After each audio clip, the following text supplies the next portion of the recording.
জুলাই অভ্যুত্থান নিয়ে নানা অপপ্রচার চলছে, আর তা মোকাবেলায় সাংস্কৃতিক আন্দোলনের ডাক দিয়েছেন তথ্য ও সম্প্রচার উপদেষ্টা নাহিদ ইসলাম।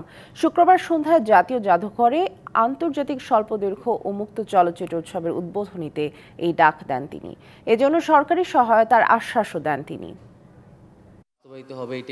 ১০১টি দেশের ২৭৬টি চলচ্চিত্র নিয়ে রাজধানীর শাহবাগের জাতীয় জাদুঘরে শুরু হলো ১৭তম বাংলাদেশ আন্তর্জাতিক স্বল্প ও স্বাধীন চলচ্চিত্র উৎসব। শর্ট ফিল্ম ফোরামের উদ্যোগে আয়োজিত এই উৎসবে থাকছে বাংলাদেশের ৪২টি চলচ্চিত্র।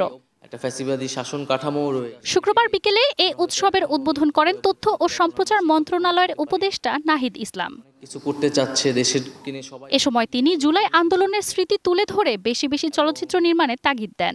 যে জুলাই অভ্যুত্থানের আমাদের যে গণমানুষের অংশগ্রহণ, সাধারণ শিক্ষার্থীদের অংশগ্রহণ, সেটা এই ধরনের শর্ট ফিল্ম বা চলচ্চিত্রের মধ্য দিয়ে ফুটে উঠবে। এবং আমাদের স্বপ্ন রয়েছে সংস্কৃতি নিয়ে। আমরা মনে করি যে আমাদের ঢাকা শুধু বাংলায় না, আমরা চাই যে পুরো দক্ষিণ এশিয়াতে শিল্প সাহিত্য সংস্কৃতির কেন্দ্রবিন্দু হয়ে উঠবে। শিয়া বাটার ও ভিটামিন ই সমৃদ্ধ lily glam beauty soap. Lily, always beautiful. ফ্যাসিবাদের বিরুদ্ধে সাংস্কৃতিক আন্দোলন জোরদারের ডাক দেন এই উপদেষ্টা। আমরা ১৯৭১-এ আমাদেরও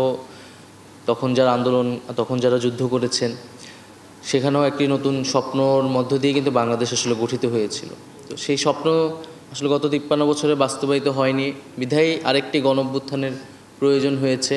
মানুষ আবার রাস্তায় নেমেছে, জীবন দিয়েছে। একটা রাজনৈতিক ফ্যাসিবাদ বা ফ্যাসিস্ট শক্তিকে আমরা দূর করতে পারলেও আমাদের সমাজে নানা ধরনের ফ্যাসিবাদী প্রবণতা এখনও রয়ে গেছে, একটা ফ্যাসিবাদী শাসন কাঠামোও রয়ে গেছে।